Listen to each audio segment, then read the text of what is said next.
আমি ভাই সৌদি আরবে আইছি দীর্ঘ 6 বছর চলে।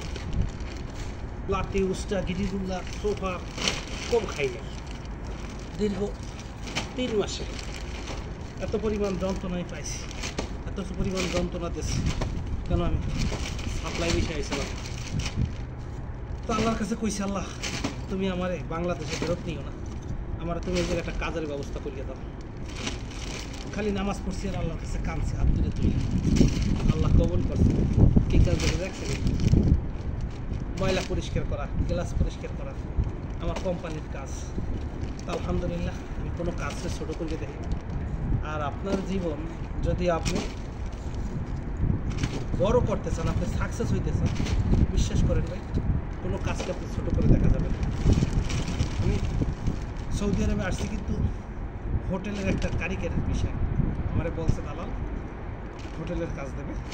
তো আমি বাংলাদেশে বাংলা হোটেলের ক্লিনের মানে পরোটা রেস্টুরেন্টের কারিগর ছিলাম। তো দালাল পরোটা রেস্টুরেন্ট তো দূরে খাও, কোনো কাজই আমার দেয় নাই, আমার আকামাও দেয় নাই। তো এই যে কোম্পানিতে এখন বর্তমান কাজ করতেছি এই জায়গা 6 বছর 2 মাস কাজ করতেছি। তো এই কোম্পানির মহাজন মানে সৌদি যে যথেষ্ট ভালো জানে আমার।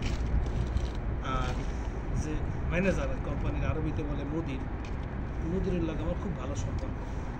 এর কারণ একটাই, কারণ এইটা আমি গাদার মতন খাটতে পারি।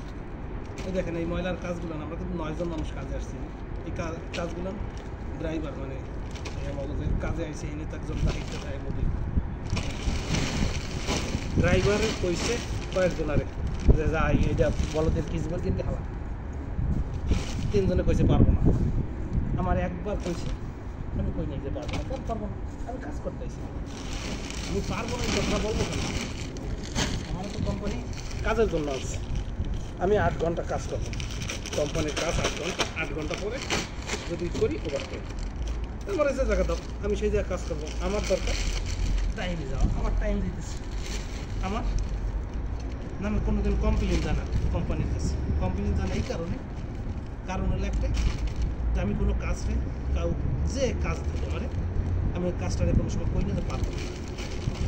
যেটা আমি জানি না সেটাও আমি চেষ্টা করি শিখি, বা আমার কইলে যে আমি যেটা পারি না সেটা আমি বলি যে কীভাবে করবো আমার একটু শিখে যায়। এখন আমি যদি এই কাজটা এখন যে কাজটা করতেছি এটা যদি আমি মুড়ামুড়ি হতাম আমার ছাড়া অন্য কারণ দিত, বা এমন আছে ড্রাইভার রাগ হইয়া কোম্পানির গ্রুপে ফোন দিত, দিয়ে বলতো তহিদ আমি কাজ দিছি তো কাজ করবো না, কেন আমি কালানি করতে যাবো। আমি হিসাব করিলে একটা জিনিস আমার কোম্পানির কাছে কাজ করানোর জন্য, আমার চেহারা দেখানোর জন্য কোম্পানি রাখে না। তো এই জায়গা এই কাজগুলা আমি না করার পরে দেখা যায় যখন কোম্পানির কাছে বলবে, বলার পরে কোম্পানি আমার কাছে ফোন দেবে, ফোন দিয়ে বলবে তুই করো নাই কেন। আমি কোম্পানির কাছে জবাব দিতে হবে কী দরকার আছে, নিশ্চয়ই আমার কাজ করা লাগবে, মানে অন্য যে কাজ ওরা করতেছে ও জায়গায় আমি যদি থাই ও জায়গায় আমার কাজ করা লাগবে, আমি তো বসে থাকতে পারবো। তাই আমি সয় সম্মানে ইজ্জতের সহিত কোম্পানির কাছে ভালো থাইয়া কাজ করতেছি। কোম্পানি জানে যে আমি অন্য সব মানুষের মতন মোড়ামুড়ি করি না, আর মোড়ামুড়ি আমি পছন্দ করি না। আমি কাজকে ভালোবাসি, আমি কাজ করতে পছন্দ করি, আমি কাজ করি। আপনি আমার যে কাজ দেবেন, আমার যদি কেউ আমার কোম্পানি বাথরুম পরিষ্কার করতে হতো আমিও সেটা না করি না। কেন না করি না? আমার কাজ একটা ভাই, যত ময়লা লাগাবো তত টাকা হালাল হবে। কারণ আমি এখান থেকে টাকা নিয়ে এই টাকা আমার ছেলে মেয়ে, আমার স্ত্রী, আমার মা, আমার আত্মীয় স্বজন আমি যতটুকু পারি সম্ভব যতটুকু পারি চেষ্টা করি তাদেরকে সহযোগিতা করার জন্য। কিন্তু আমার এই টাকাটা তো আমি হালাল করে দিতে হবে। আর কোম্পানি যদি আমার দিয়ে ইনকাম না করতে পারে তাহলে আমি কোম্পানির দ্বারা থাকি আমার কোম্পানি স্যালারি দিতে হবে, কোনো অপশন নেই। কেন? কোম্পানি যে আমার বেতন দেবে সেই বেতনটা দেবে কখন, যদি কোম্পানি আমার ইনকাম না করতে পারে। এই জিনিসটা যদি আপনি হিসাব করেন তাহলে আপনি কখনো কোনো কাজটা ছোটো করে দেখতে পারবেন না। কাজ কোনোটা ছোটো না ভাই। জীবনে সফল হইতে হইলে চেষ্টা করতে হবে। যে কোনো কাজ, চুরি, বদমাশি, লুচ্ছামি, নেশা, এগুলো না আমার ছাড়া, এগুলো ছাড়া আপনি আমার যে কাজ দেবেন।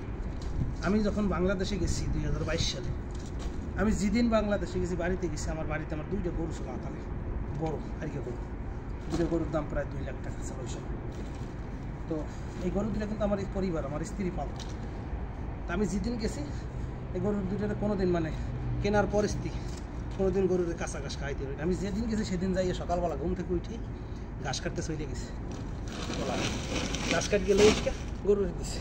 এখন আমার গ্রামের আশপাশের মানুষেরা কয় বিদেশ দা আইসো একটু জিরে টিরে আসে, এবার কাম কাজ করো, জিরা বিদেশে তো কাজ করো।